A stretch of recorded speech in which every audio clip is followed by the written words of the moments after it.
The broadcast is now starting. All attendees are in listen-only mode.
It'll be better for Rosie.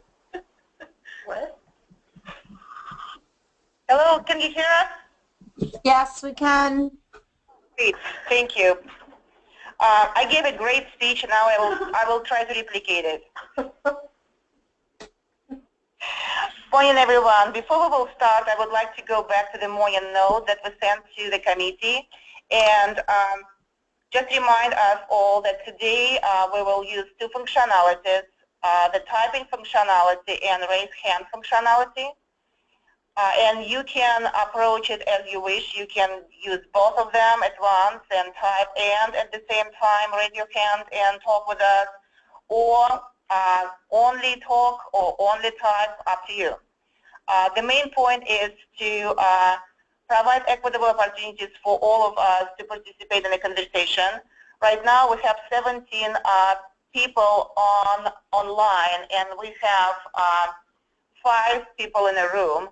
So it overall will be 19 people. So in order to manage all of us with all our concerns and ideas and thoughts, we will need to follow those 3 very simple rules.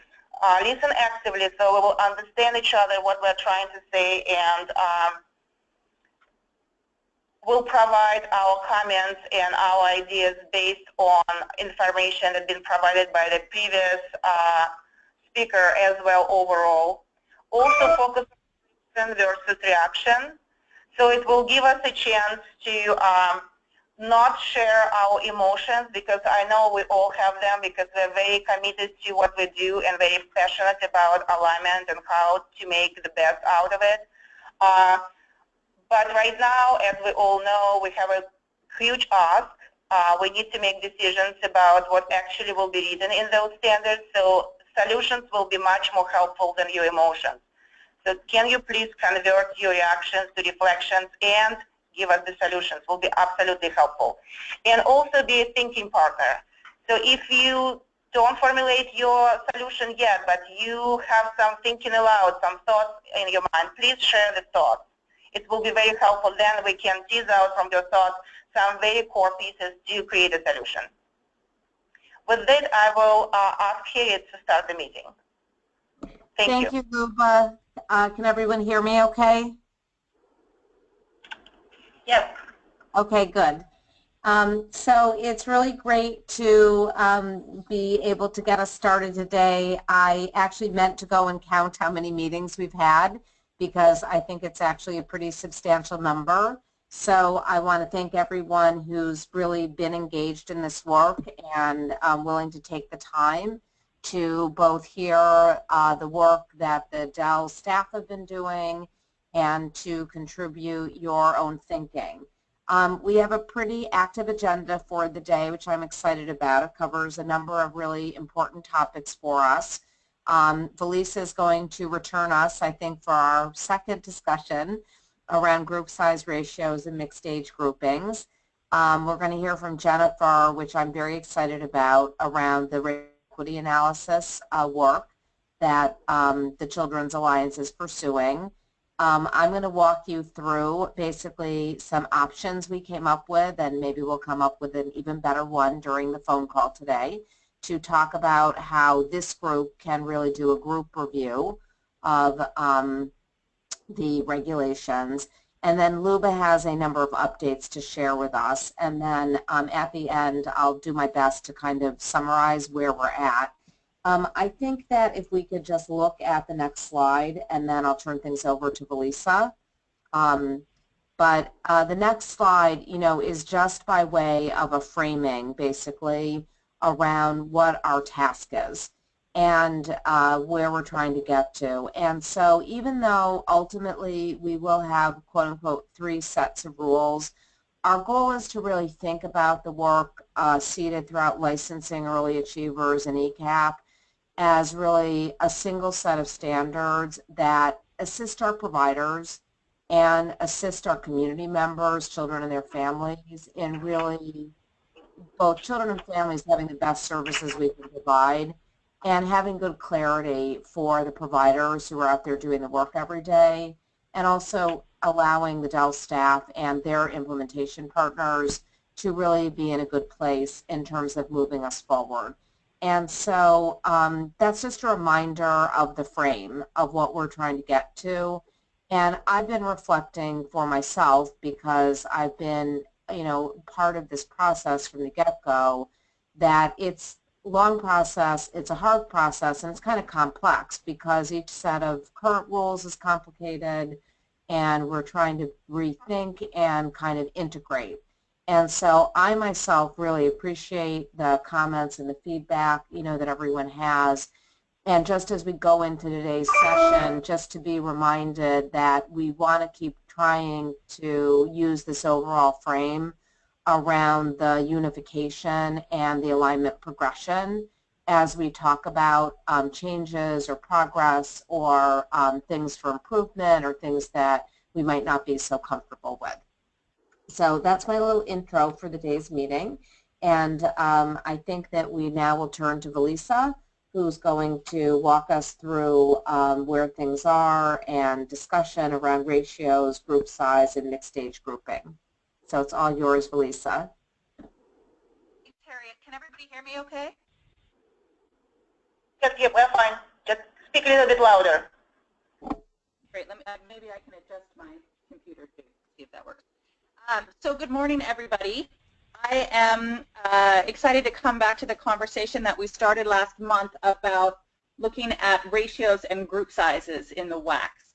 And if you recall, this was the slide that we looked at last month. And the idea was Washington has low ratios compared to other states, but we're not meeting best practices in a couple key areas. So we wanted to have the conversation and discussion about were there ways to address that in the WACs. So this was the proposed WAC, set of WACs that we talked about last month. And if you recall, there were three primary differences in what was proposed to what's in the current set of standards. So the first is that it would allow a lower group size, a lower ratio with higher group sizes at the early achievers levels. So there would be more flexibility built in to the early achievers levels to allow for larger group sizes with smaller ratios. So that was the first proposed change. The second proposed change was to look at the breakdown of ages of children within each category. So to make sure that there weren't within each category of age group, that there would be a certain number of older and younger children. So we had proposed WACs based on it, making sure that there were smaller group sizes if the children were younger and allowing for larger group sizes if there were more older children.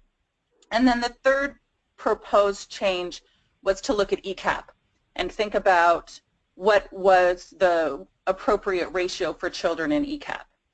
So this is what we talked about last month, and we got a lot of feedback on it. If you want to move to the next slide, we can talk about the feedback.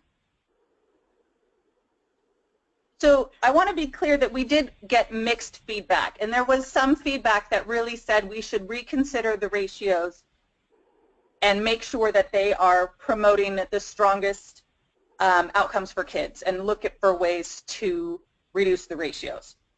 But overall, most of the feedback was around concerns about changing the ratios in most ways. And here's a list of concerns that came up both at the last advisory committee meeting and since then. And it really falls into a couple of categories. The first is, what are the financial implications of this? And the financial implications are very broad. There's financial implications for the state, there are financial implications for providers, and there are financial implications for families. The second big area that people had a lot of concerns about were the ability to monitor this. How would this be challenging and difficult for staff to be able to monitor these types of changes? And then the third broad category of concerns people had were about capacity and what would these changes mean for the capacity of providers to serve children. That's particularly apparent in ECAP. If there was a reduction in the ratios and fewer children could be served in each classroom, but also for child care as well, and what would be the implications. So if we move to the next slide, you'll see this is where, after doing quite a lot of analysis and a lot of thinking and a lot of conversations, is the recommendations that we're putting forward, which is essentially a no change strategy to the current WACs with one specific difference. And the one difference is that it would allow for the changes in group sizes and ratios at the early achievers level, not require those, but do allow those changes for providers that are at level 3 or higher in early achievers. And beyond that, the recommendation is to have no change in the current ratios and group sizes. So I'm going to pause there and ask for questions or comments or feedback.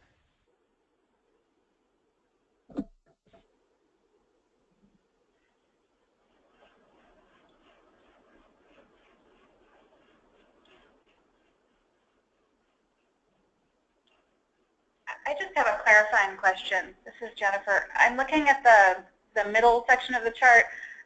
So the 30 months through K and then 30 months through K Montessori accreditation. So is that am I reading right that that's saying that the bottom box there, the allow up to 26, is specific exclusively to Montessori accreditation in preschool age? Is that right? Am I reading that right? Yes, it's correct. Yes. Okay. Yes.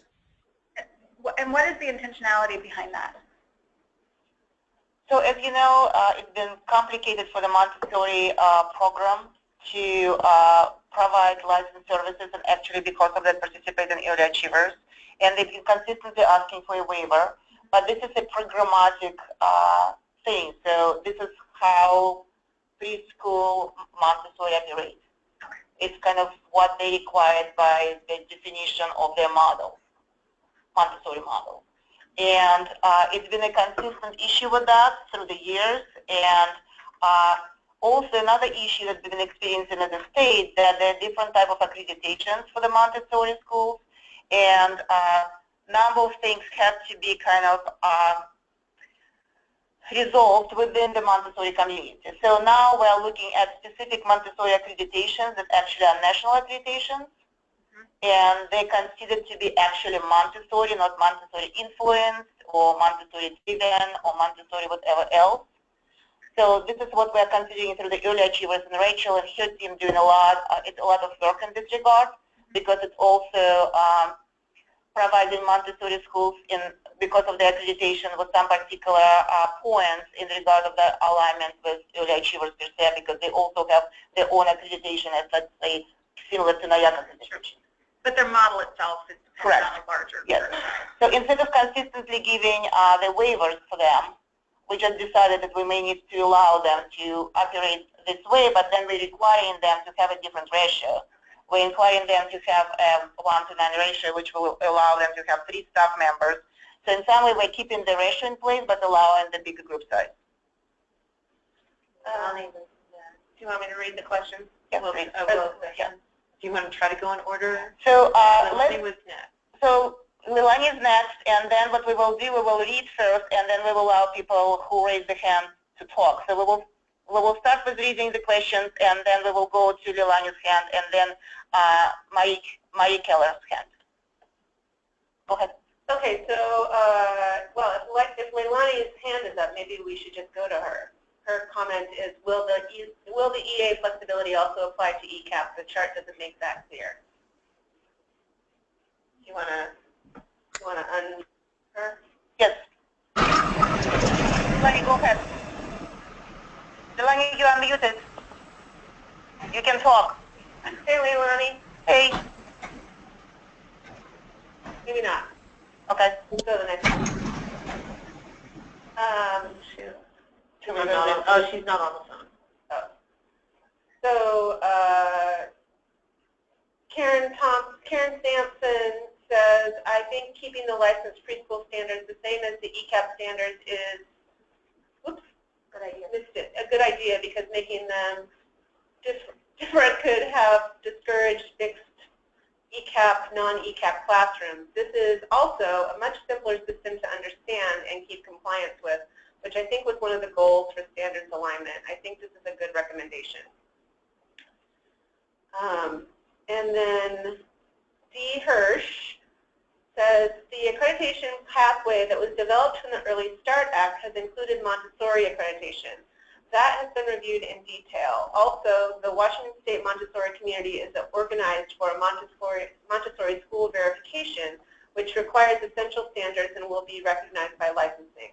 The agreement with Dell was to keep the licensed Montessori class size to stay as is and be accommodated by verification starting July 1st, 2016. And then follow-up from D, it says Montessori school verification should also be included along with the accreditation at the early achievers level. Okay. So I have a question about her question actually, which I think that she asked whether, can we see the chart again, whether the ECAP is aligned with the early achievers. And I think for me the question there, I have two questions about this. One is, in order to expand ECAP into Montessori, are we requiring Montessori to go down to the ECAP class size there? So that would be my first question. And then my second question is really, and this is just a comment, and I'm not sure to what extent I want to get really involved in major changes here, but we do actually think that 1 to 10 is not an acceptable ratio for ECAP. That said, I think that the ratio in ECAP should probably be differentiated between 3-year-olds and 4-year-olds in a way similar to how we approach it in Head Start. There just is a very different sort of ratio need for a class full of 3-year-olds than there is for a class full of 4-year-olds. So those would be my comments on that. So for the second comment, let's wait for the mixed age grouping, because you can take a look how mixed age grouping is approached, and maybe it's a way to look at ECAP classroom with 3 and 4 years old as mixed age group. Okay. I think Leilani might be able to speak now. Hello? Can you all hear me? Yes. Okay, so actually she asked previously my question. I was more concerned with Leilani, we cannot recognize, but we can hear you, but it's impossible to understand what you're saying. Hello? Hello? Yeah, we can hear you, but you're going to have to speak up. Okay, I don't know. Can you hear me now? I don't know. Computer and the microphone, it's not going to work. Yeah, I don't sound on the computer and a microphone or something. They're going like, oh, right. Yeah, I'm on my computer microphone. So, okay, so are you turning off your microphone, Leilani? Because I'm not on the phone, I'm on the computer. Does that make a difference? Hello? Go ahead. Okay, I think my question was actually, So, the flexibility. So Leilani, you probably need to either turn off your microphone or turn off your phone. You have to pick one or the other. Why don't we mute her while she works that out and do the ones that... Let's do Marie Keller first, because she was waiting for a long time. Are you here? Hi, I'm here. Good morning. Morning. So I have just some questions around the mixed age groups in family child care and creating some flexibility. One thing that I think would be really beneficial is having the flexibility to add a few more children for short periods of time, like after school for that first hour or something like that, to keep siblings together. And also it would help support bringing a little bit more income into the child care that will of course help drive quality.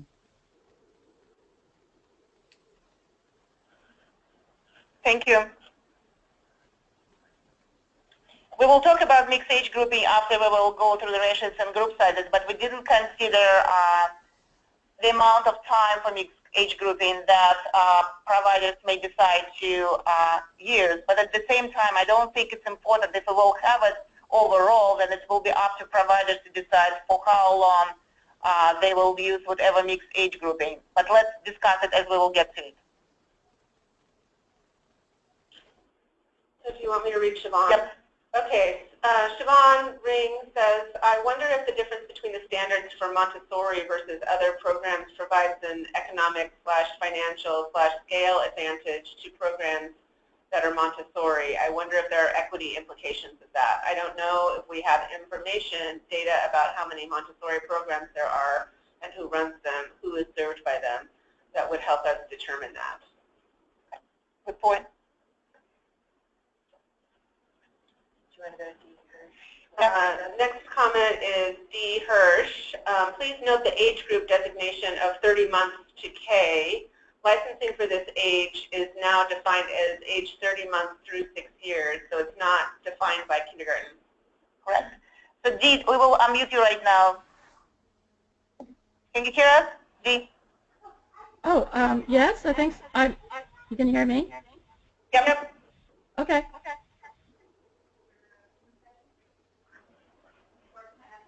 Do you have a question? No, we just been thinking, is it something else that you would like to ask, or you already decided? It seemed like it helped for me to just write it out. I don't think that a lot of people are aware of what has been worked out with Department of Early Learning and the Montessori programs. So the importance of having the verified Montessori schools in here is that once they do their verification and they also participate in early achievers, that should continue to be a recognition that they have that comes right out of licensing. I guess that's all I can say to explain it. Thank you. Thank you. So, do we have any more comments, or we're ready to move to the mixed age grouping? Leilani raised her hand again. Do you want to go back to her? Okay, let's try Leilani again. Leilani, can you hear us? Did you have your hand up again? Okay. Take it down again. Okay. Sorry. Okay, let's move to the next slide and talk about mixed age grouping. Valisa, are you with us?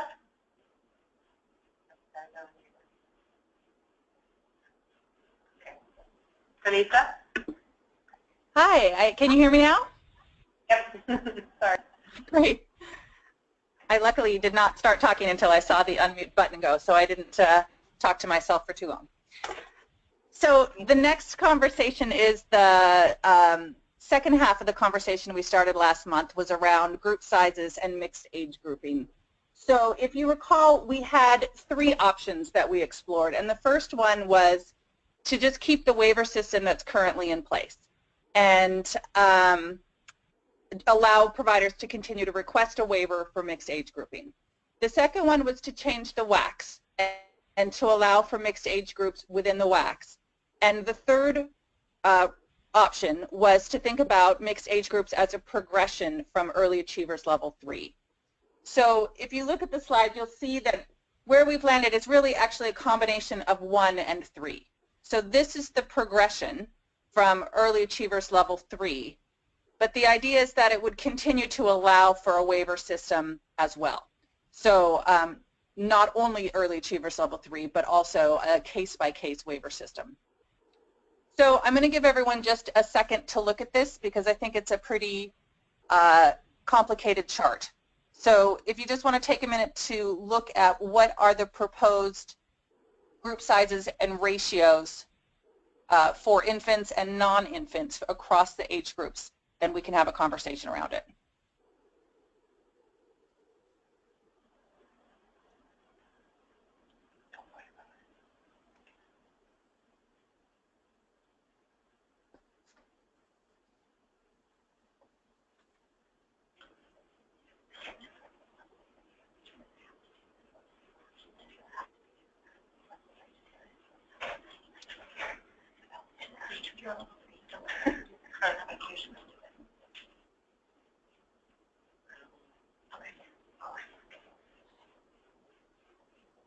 So two things I want to point out. We talked about this with the steering committee last week. Melissa, we cannot And hear they you. Can you raised please? two important issues. And the first is to make sure that this, can you hear me now? We can hear part of what you're saying, and for some reason, not all that you're saying. Can you try again? Yeah, how is this? Is this any better? Go ahead. Sorry, can you not hear me? We can hear you. Okay. So two things that came up last week with the steering committee was one, to make sure that licensors would have the capacity and ability to monitor these, particularly around the capacity line and how many children are walking independently and not walking independently. So that is actually being explored right now by a group from the licensing team, is to think about how to make sure that there's the ability to monitor a change like this. And the second part that came up in the conversation was really a programmatic piece. Was there are a lot of programs that want an age group of 24 to 36 months, and that's right now not in the WACs, and it is a mixed age grouping. So how can we build those into the WACs rather than have them be exceptions? So those are two things that are being explored that are not answered on the chart today, but that we're aware of and taking a look at.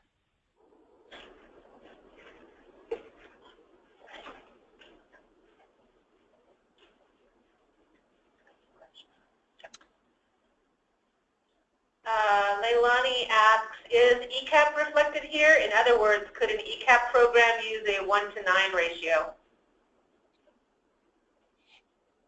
So I'll let Luba speak to this, but my understanding is that ECAP programs can always use lower ratios. What the ratios do is set out the maximum ratio. So if a provider decides to have lower teacher-student ratios, then there's no problem with that at all. We actually have Kelly in the room, so I will give you a chance to. Well, I don't think there's anything to add other than to verify that that's true. I mean, within funding, yeah, absolutely. But there's not going to be a lot of people that are able to do that, probably. I want to get the question line, but I never raise ahead. Okay. Okay, so Marie has, do you want to just lift Marie's hand and unmute her to give her own question? Marie, you're unmuted. Oh, thank you so much. So as I'm looking at this and also knowing that we have a shortage of infant care across the state and many providers stopping to care for infants already, my concern is that if your occupancy is 12 and that's your full capacity and you have one infant, you're going to be over capacity. So this doesn't really allow, the way I'm reading it, doesn't allow you to be at full capacity if you serve infant-age children. Is that right?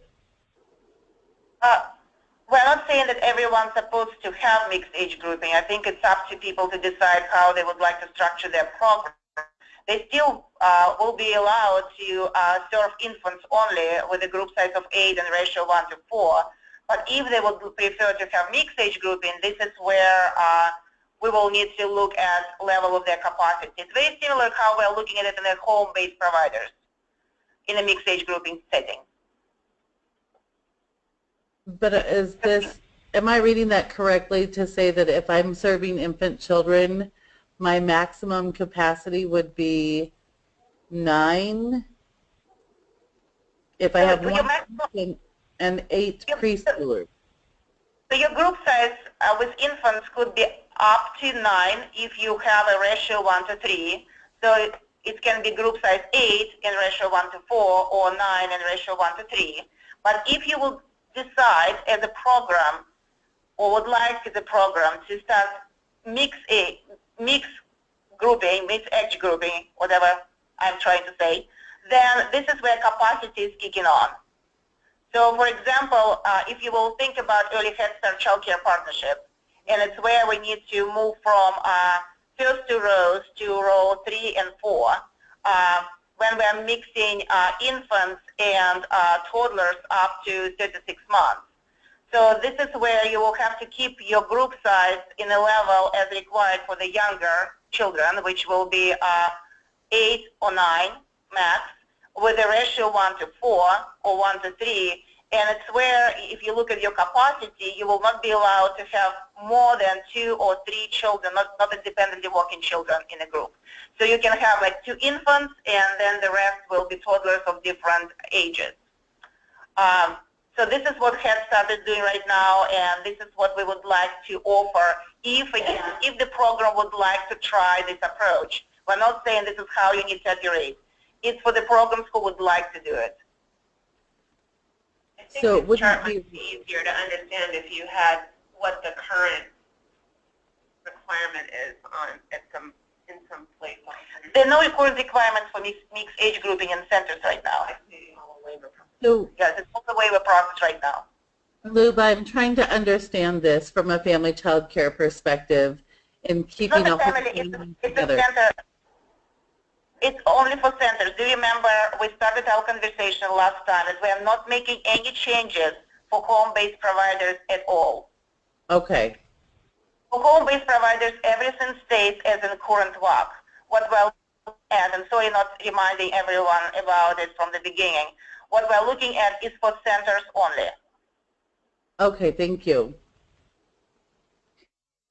I have a concern and a question. This is Allison from Child Care Resources. So my first concern or statement is I struggle with the definition of not walking and how that is monitored, or, I mean, with infants, that changes daily. I might be walking today and then I might stop tomorrow.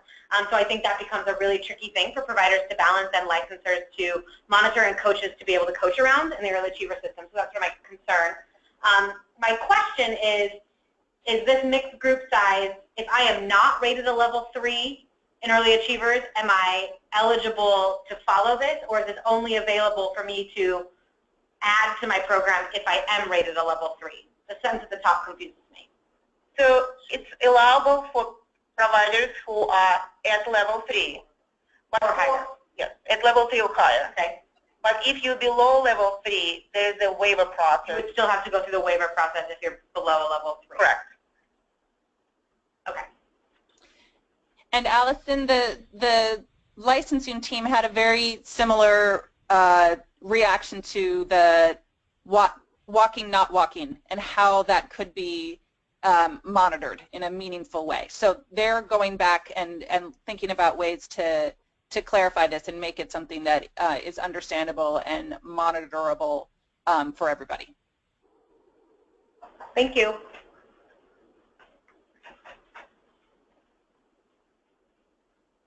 So it seems like we don't have any more questions for the mixed age grouping.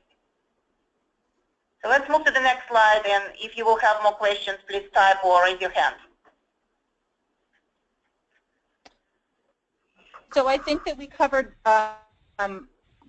most of these comments already, is to really think about focusing on keeping the ratios and group size focused on the youngest children in the room, accommodating for early Head Start Child Care Partnership and Montessori type models. So I'm not going to keep talking. I'm just going to see if there's any questions on these.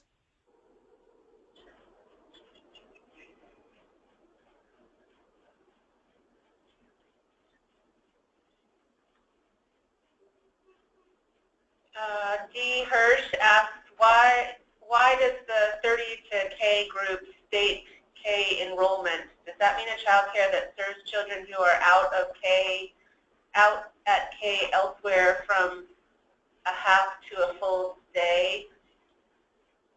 So we just been trying to include the current bill just been passed in a session, and it's specifically talking about allowing 5-year-olds who are already enrolled in kindergarten to be in a preschool setting.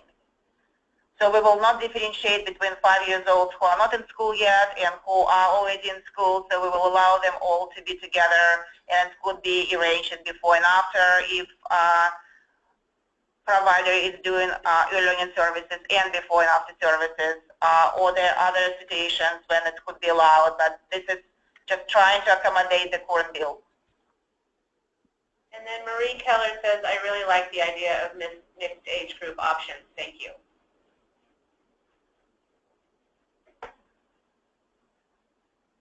Okay, please continue on ask questions and think and process, because we understand it's a complex issue and we need to come up with the best way to that it will be definitely focused on children, but also possible to implement for the providers as well as for licensors to monitor. So then let's move to the next topic. Thank you, Valisa.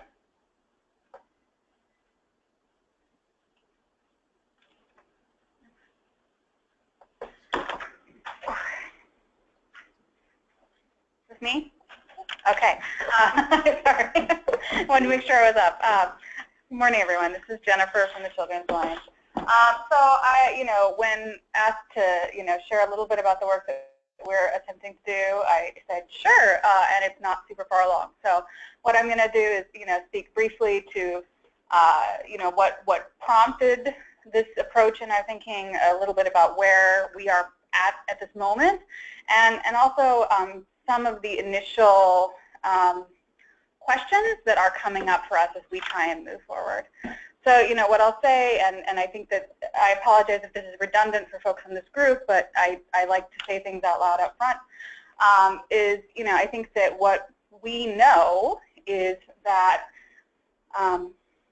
we want the work that we do through all aspects of implementation of the Early Start Act, including this one, to advance racial equity and outcomes for children. We also know that there are many components to making that a reality. It includes meaningful engagement of communities who are impacted. It means being explicit about our focus on racial equity as an outcome that we are attempting to attain. We have a long history of education intervention approaches that tell us that when we do universal approaches and assume that equity will occur as a byproduct, it quite frankly does not. And that part of that is taking the space to also do meaningful and intentional analysis of policy options that are under consideration from that specific perspective. And that is much bigger than what any one partner in this work can hold. So I want to place and situate anything that we are trying to do in the frame of this much larger context. For us at the Children's Alliance, we as a participant in this process, of which many, many other participants are present, tried to think about what could we do within our existing staff capacity, which is frankly, I will also be upfront that our engagement in this process has been limited to some extent. We are not child care providers. We are not ECAP providers. We are not early achievers implementers. And so we come at it from a slightly different perspective. The work that we do organizationally is more policy focused. And when we approach our work in the legislative arena, we really try to use policy analysis tools that help us to think through strategically what are the intended and unintended consequences of the policies that we're considering implementing.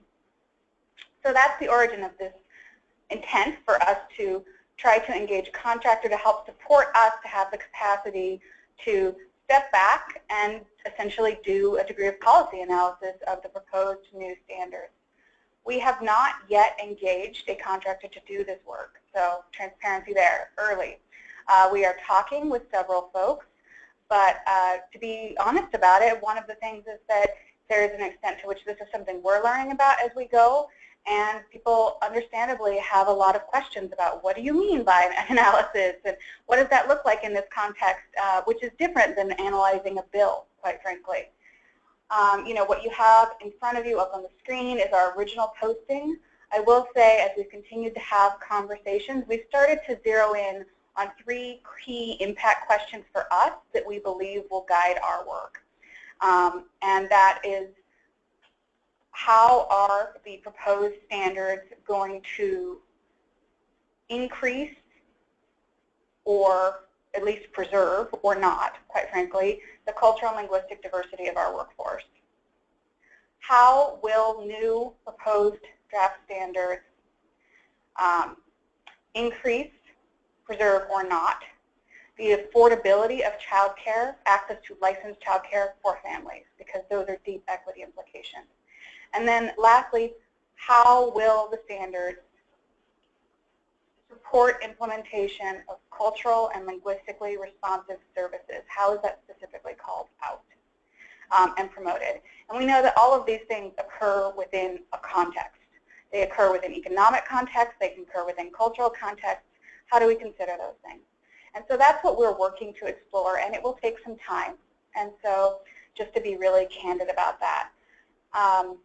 One of the things that, I wanted to flag initially, well, for one thing I want to say, I spoke earlier to this being broader, and this is me saying we're looking at this piece, but the broader piece is some of the engagement with impacted communities work. And I know that some of that is happening through community meetings across the state, through the input portal, but something that we are seeing in our work, and I think across, oh God, our computer is about to restart. I hope that doesn't happen. So I'm just going to keep going and hope that the computer doesn't restart, which is great, we have time. So one of the big questions and challenges we have seen in previous processes and we're seeing in this process is the difficulty of doing meaningful work to advance racial equity in the context of mainstream institutional processes and timelines by which we are all constrained. We saw this in implementation of the Early Learning Plan. We saw this in terms of developing the new early learning guidelines, and we're seeing it here. I'm sure it has occurred in many other processes. But one of the big issues that's coming up is the timeline, quite frankly, of this work. My understanding is, we have these, we are mad dashing through community meetings, and I want to fully honor the work that is being done to make those happen. But I will say that something we are seeing is that it's difficult to get the word out on the timelines that we have. I think it's difficult for those to be implemented in a way that is truly accessible for different communities. For us, in our work of trying to engage a contractor support us in doing policy analysis and then conduct that analysis, it's extremely difficult in the timeline of how quickly the draft standards language, which I understand is not actually all of the standards areas thus far, the time we have to interact with that and how that aligns with legal review starting in a week or two. So I pose that not to just put a complaint out there, but to say to challenge us as a group to ask the question, how do we hold the space? How are we creative about our timelines, recognizing we do have some deadlines legislatively to hold the space to do this work right and with intention? What do we really need to deliver in October versus what is part of a larger process? Is there a possibility of a smaller expedited product that is specifically focused on alignment that also gives us some time to examine this much, much grander systems change? I don't know the answer to that, but I am curious if others have that question, and I would love to be part of thinking through what we do. So that's what I have to share.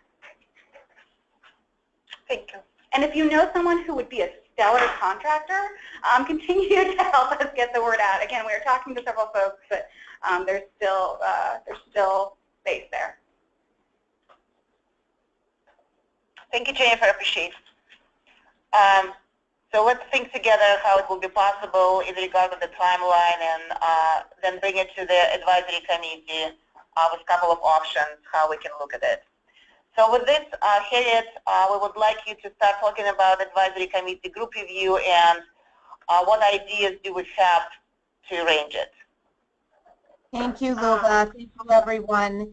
So we put a slide up on the screen for people to take a look at, and these are just a couple of options to float out there. We may come up with a different, better option, but we are trying to work with you to try to figure out the best way for this group to come together to achieve a good common understanding of the status of the revised aligned standards. And so this is a deeper dive conversation that we would like to have to make sure that people have really seen and have looked in some sort of group process at how all the ideas that have been discussed and all that analysis that was shared previously and so forth is driving towards. So we came up with a couple of options and tried to identify a couple pros and cons for them. And then I'll go through them, and then let's open it up for discussion and trying to get a sense of the group, basically around what option you prefer. If you have another option you can think of. So one idea we had was to try to bring the whole of the advisory committee together to have a face-to-face review all together. And we would use the key categories that we've created that you all know about to do this. Our vision here is that the Key Dell staff would lead that in partnership with someone from this committee who would volunteer to take that on. And we would provide a framework and guiding questions to try to facilitate the discussion and the review process. So some things that we thought were good about that option is it's always great to have an in-person meeting, be able to look each other in the eye, and it's somewhat easier to really get everybody's input and get more equitable participation. And this process also is set up to try to kind of honor the leadership role, basically, of those of you on the committee a little bit more. What we saw as a difficulty here of this one is that the committee itself is statewide, and so trying to figure out a location that everyone could get to might be challenging and so forth. So that led us to option 2. And option 2 was to basically acknowledge the diverse geography of the group, and instead of having a one face-to-face meeting, which we try to get all of you together, is to look again at where everyone is from and then figure out face-to-face meetings that could be conducted more regionally with advisory committee members. So I think that one is sort of the same positives as the first option. It has a difficulty in that it's a little fragmented. People on the advisory committee, each of you who bring your own unique point of view and sort of stakeholder perspective to that would maybe be a little fragmented. You might not be able to learn as much from one another, basically, and have your different points of views kind of be interchanged. Then the third option we came up with was to basically do all of this together, but to do it as we're meeting now, via webinar and telephone. And it's probably efficient in terms of the time, but it's definitely, as I think we all know, a more challenging environment for exchange and dialogue. Now, we had a little bit of this happen just on option 3, if people think back to the fall, I think they were September meetings that we hosted, where we went through in each content area where things were in the alignment and sort of grouped them against kind of the key issues. So we've had a little experience with this group in terms of that. So that's our overview of what ideas we've had. I'd really like to open it up now to see if people either have other ideas or have strong preferences amongst these different options that we've laid out. So any feedback for us? So Marie Keller says, I have seen some success in hosting regional meetings through the K-12 system that all regions can connect at the same time. Okay, so Marie, just so I understand that, in other words, we could try like a video link, right, in a regional meeting. There could be time people would meet at, and then some group time where you through some video link connect all the groups. Marie, you're unmuted. Answer. Okay, thank you. I always think that it's better to be face-to-face, but even if we broke it into regions so that we could limit the travel and all of those requirements, doing a video link, small group, and everybody would be able to interact together. Okay, that's a great improvement on what we have. Thank you. Other thoughts or ideas from people? Are people enthusiastic about doing this? So I have a question about the timing of what we're talking about.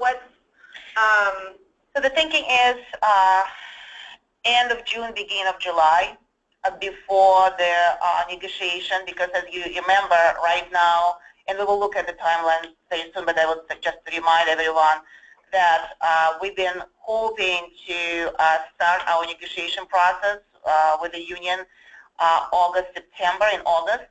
So we need kind of to have July to put all of the comments and all of their suggestions into the standards and preempt them for the negotiation process.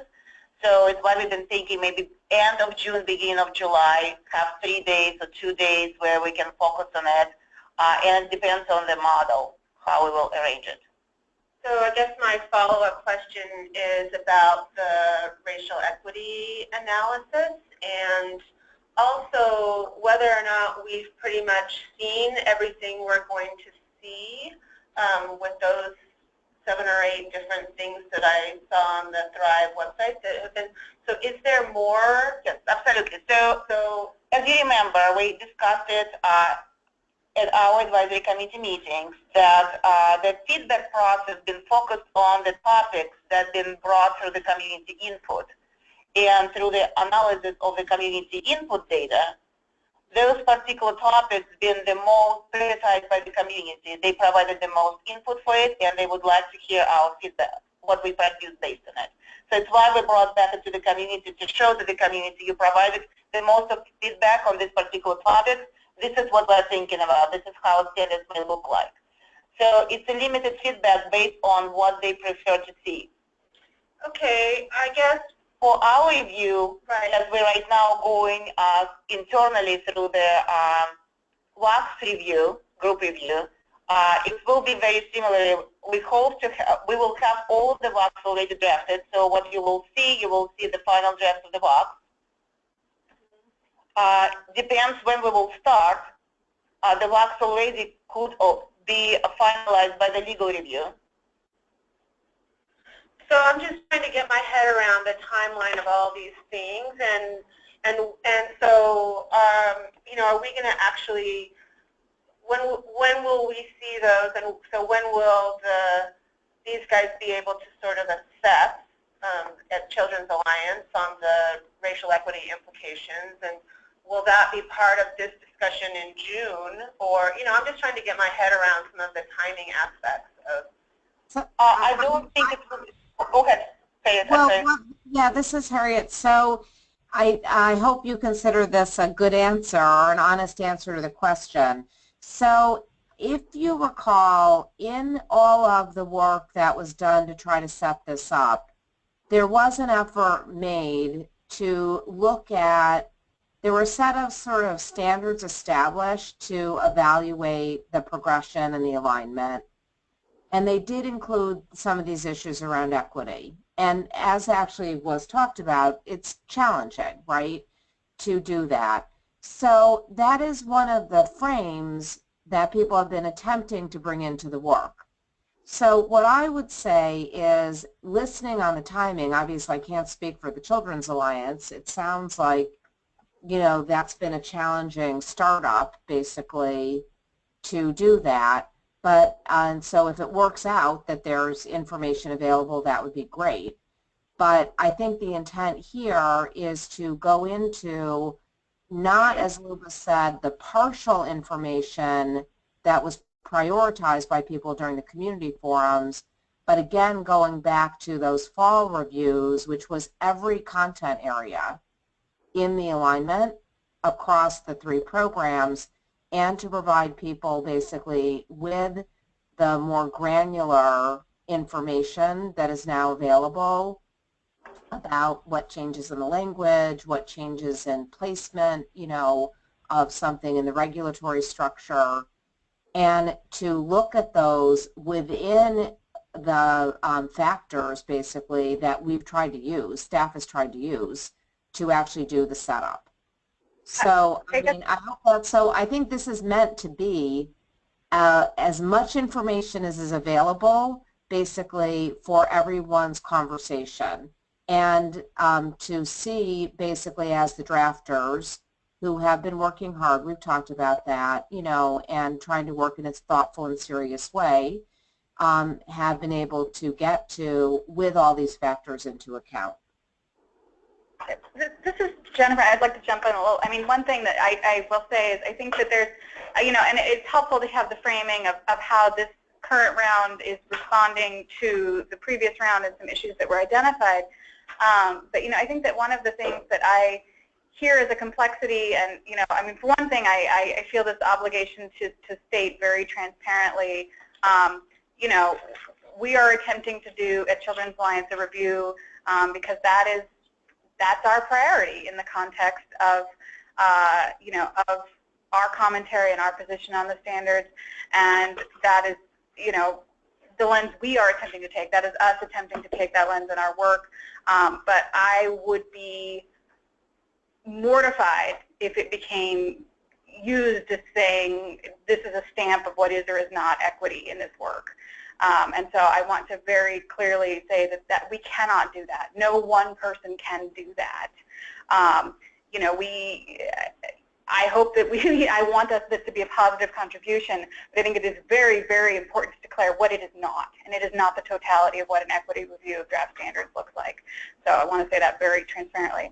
The second thing is I think that there is a difference between what we did in an initial review when we did not yet have draft content versus what we are doing now in the context of reviewing actual draft language. And that's a very, very different thing.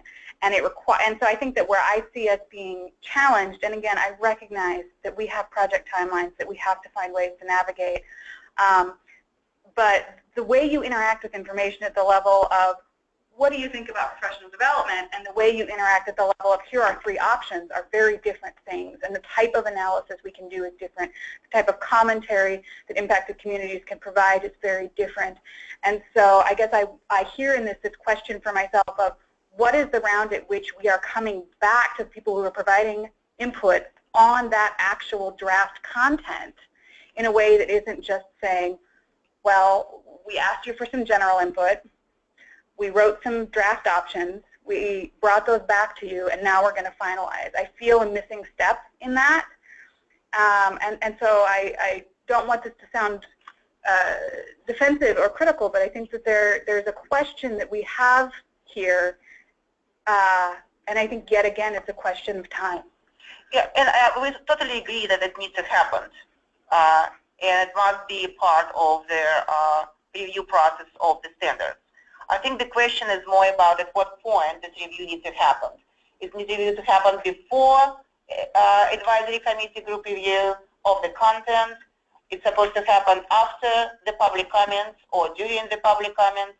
It's supposed to happen before the standards rules will be filed. So I think this is the question that we are not ready to answer because, again, we need to look at the timeline and figure out what will be the best point in development of the standards at which it will be more applicable. I don't know for sure, going back to Katie's question, are those 2 pieces, the advisory committee group review and the racial equity review, actually need to align. It depends what group review, advisory committee group you would like to focus on. If you'd like to focus on the content, then I will say I don't think it's necessary to wait for the racial equity review to look at the content and provide recommendations and comments on the content. We also can organize a couple of reviews, content focus, and then after the racial equity, a second follow-up to see how they look like. If people believe it's a waste of time, then let's focus the group review after the racial equity review. So I'm not necessarily advocating for one. I'm just trying to sort of get my head around it. So the other thing I will say before I read all that stuff is you know, in the initial community meetings, we asked some specific questions, and so we got specific answers out of our specific questions. And so one of the reasons why I keep asking about what else is out there is because I've seen some other proposals, and I wonder if they're going to pop up in my life again, right? Or whether they've been lost forever. And I have my concerns about the ones that we are discussing in detail, and I don't know whether I should have similar level of concerns about some of the ones that I haven't seen yet. So, and that no one in our community has reviewed. So I guess where I am is just trying to figure out in terms of this timeline, especially since you guys are reviewing the written WAC starting next week, when we can get engaged in that process, when I can get my directors engaged in that process, when are we going to see stuff, and then how do we make sure that that discussion that we have here, I want to be able to reflect what our people are saying, and if that's happening in 6 weeks, I want to get started. So that's sort of why I'm asking the question about timing. And then the other piece around this whole our legislative requirement for the report and this alignment is to really think about some of these big changes to professional development requirements and ratios and all that. Think of that, whether or not we can think of that as an iterative process and scale back a little for our October report. Think about how we can get greater community involvement in the specifics of these changes and legislative input. I have said over and over again that some of these changes are so expensive that we're going to want to get some buy-in from the legislature. And so how that process might happen might be to extend these bigger, giant quality changes that we're proposing here. So thank you, Katie. So let's just maybe read first, and then I will possibly, try to reply to your comments with some suggestions and maybe some others. Okay. So Wendy Pringle says, I believe the face-to-face by regions would work well. Christy Baker says, I would prefer face-to-face or face-to-face in regions. I think you get a lot more interactions together. Karen Sampson says, sometimes the optimal method depends on the topic. Some things require less discussion and could be done by webinar, and then we could save the face-to-face time for topics that are likely to generate a lot of discussion. Or we could introduce things by webinar and use the initial feedback plan agendas for in-person time based on the initial reactions. And then Marie Keller asks, would a survey to the provider community be helpful? Could writing the survey as a committee be helpful? And Marie, I actually think Dell is in process on that survey. And Dieta Simmons says face-to-face of some kind is best. I like what Karen suggested. And Barb Statler says face-to-face would more likely have the best results we're looking for. And Debbie Lee says a regional in-person meeting would be great. So going back to the point that Katie brought to our attention, but before I will do that, I would like to let you all know that we have a little, not a little, but actually a big issue with our system in Dell today, and it seems like the computer that we are using will actually start restarting in 7 minutes. So if you are not on the phone, please write down a call-in information so we will be able to continue our conversation through the conference. This will have to shut down and we have to start a new call. Everybody has to. Yes, so everyone will have to call back to continue the conversation. So can you please write down their dial information? So it's 855-212-0212. And the meeting ID is 519-164-585, and then pound. Thank you. So going back to Katie, so I think what we are forgetting about is that we do have a public comment process, and it's where everyone will be able to comment. I don't want to replicate with the group review the public comment process. May I please finish? So I think it's the first point I would like to make, because as much as we would like to engage community, I don't think it will be possible to engage the whole community that we wish I think we have people who represent in different parts of the community who are already engaged. And again, public comment, it's a process that allowing everyone to participate as much as they wish. Considering the advisory committee, right now we do have approximately 80 people in advisory committee who are very proactively participating in different ways. And this is what we're trying to convene.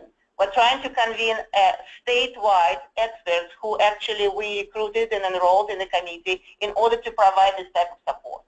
So the question is how we will organize the committee review. And it seems like you would like to focus on the content first, because the question that you've been asking, how would I know what else is written in it, will be a content review. Yes.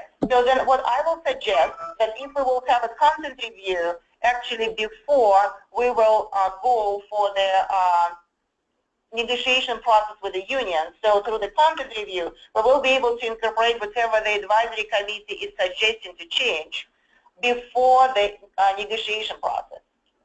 So then as we will figure out, depends on when the Children's Alliance will be able to actually have a person who will develop the framework, and then we will start applying the framework. Then it will be possible for us to figure out, do we need to do a follow-up review after the racial equity framework will be applied to the standards and reviewed with the framework.